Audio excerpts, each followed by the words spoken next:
हरे कृष्णा, राधे राधे। आपका स्वागत है आपके अपने चैनल राधा कृष्ण लीला में। आज हम आपको सुनाएंगे पापा कुशा एकादशी व्रत की कथा। अर्जुन कहने लगे कि हे जगदीश्वर, मैंने आश्विन कृष्ण एकादशी अर्थात इंदिरा एकादशी का सविस्तार वर्णन सुना। अब आप कृपा करके मुझे आश्विन कुंवर माह के शुक्ल पक्ष की एकादशी विषय में भी बतलाइए। इस एकादशी का क्या नाम है तथा इसके व्रत का क्या विधान है? इसका व्रत करने से किस फल की प्राप्ति होती है?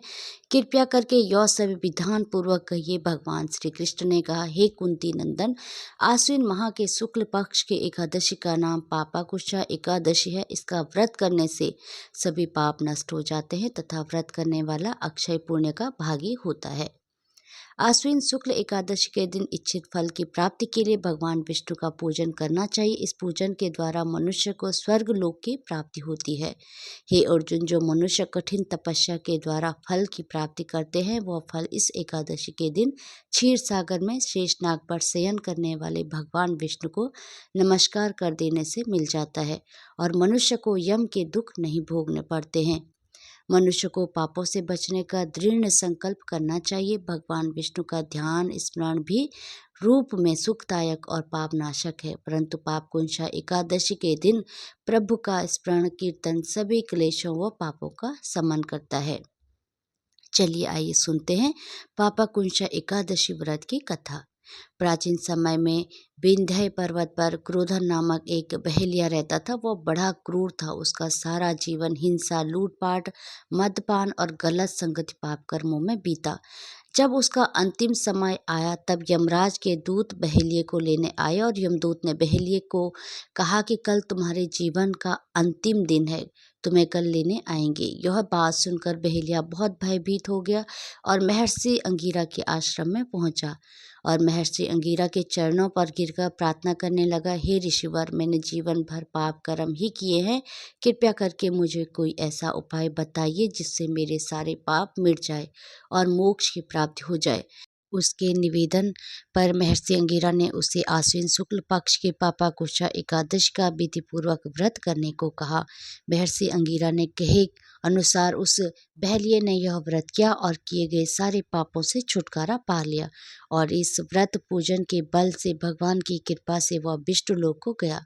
जब यमराज के यमदूत ने इस चमत्कार को देखा तो वो बहेलिये को बिना लिए ही यमलोक वापस लौट आया।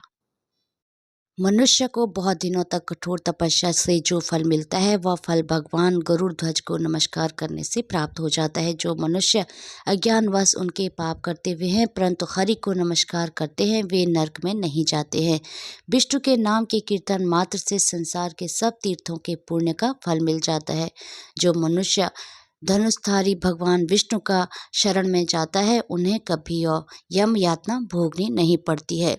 जो मनुष्य वैष्णव होकर शिव और शैव होकर विष्णु की निंदा करते हैं, वे अवश्य नरक के वासी होते हैं।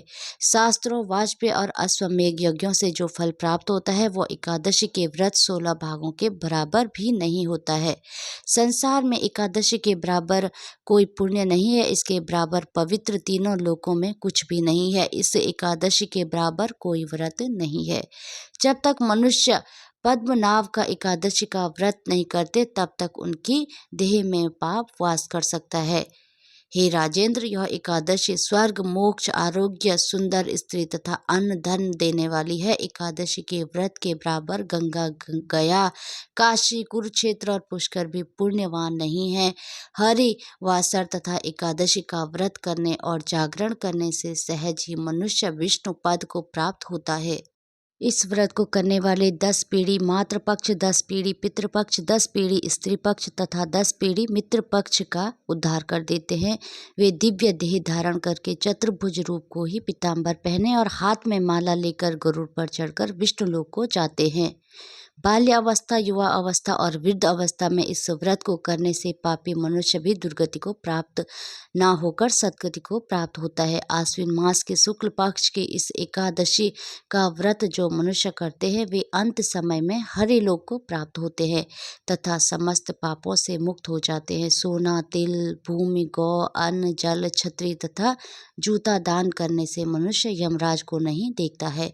जो मनुष्य किसी प्रकार के पुण्य कर्म किए बिना जीवन के दिन व्यतीत करता है, वह वह लोहार की भट्टी की तरह सांस लेता हुआ निर्जीव के समान ही है। निर्धन मनुष्यों को भी अपनी शक्ति के अनुसार दान करना चाहिए तथा धनवानों को सरोवर, बाग, मकान आदि बनवाकर दान करना चाहिए।